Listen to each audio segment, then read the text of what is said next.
Dholera series में आपका स्वागत है। आज की सीरीज में हम कारपेट एरिया और सुपर एरिया के बारे में बात करेंगे।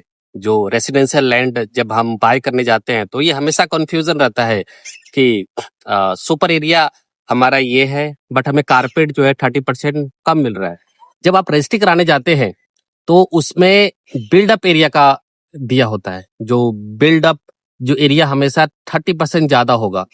और पूरे गुजरात, ये सिर्फ स्मार्ट सिटी यानी गिफ्ट सिटी और ढोलेरा की बात नहीं है। पूरे गुजरात में सिर्फ जो सुपर एरिया है उसी पे ही प्राइसिंग होता है, उसी पे रीसेल होगा और बाय भी होगा। क्योंकि उसका रीजन ये है कि 3 साल पहले आपने केस देखा था नोएडा में, ट्विन टावर। 2 ऐसी बड़ी बिल्डिंग थी जिन्होंने कॉमन एरिया जो सोसाइटी का था उस पे उन्होंने बड़ा सा ट्विन टावर खड़ा कर दिया था। 2 मंजिला बहुत बड़ा इमारत खड़ा कर दिया था।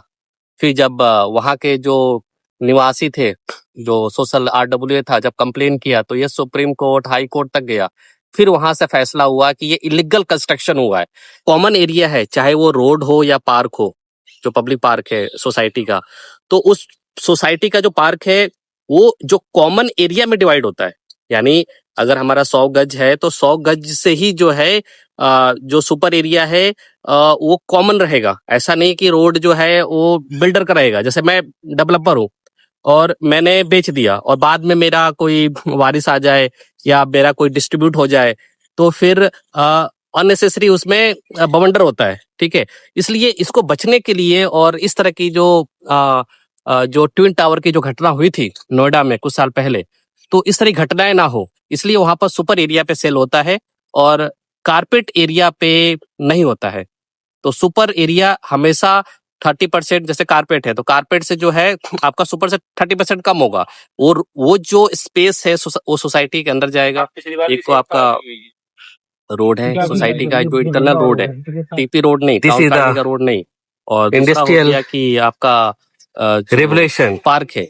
तो जो कॉमन स्पेस दुनिया का बहुत बड़ा सोसाइटी की रहेगी। कल को डेवलपर सेमिकॉन इंडिया क्लेम नहीं कर सकता है कि ये इसकी प्राइस ज्यादा हो गया और फिर हैंडओवर करने के बाद वो मालिकाना हक नहीं रहता है, HSC ले रहा है, तो उस पे हमेशा कारपेट पे होता है। तो उस पे जो है एक्स्ट्रा स्पेस कटता नहीं है।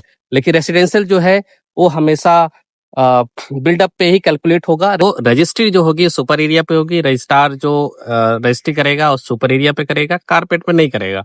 तो जो रजिस्ट्री में भी लिखा होगा वही सेम रहेगा। पर क्वेश्चन आता है कि ढोलेरा SIR के अंदर within smart city inner हमें minimum size of plot residential में कितना होना चाहिए। So as per the DICDL Dholera authority का मिनिमम जो पास करती है लेआउट अप्रूवल और प्लान पास रजिस्ट्री, वो है 350 स्क्वायर यार्ड, यानी 350 स्क्वायर यार्ड। सो 350 स्क्वायर का मिनिमम होना चाहिए।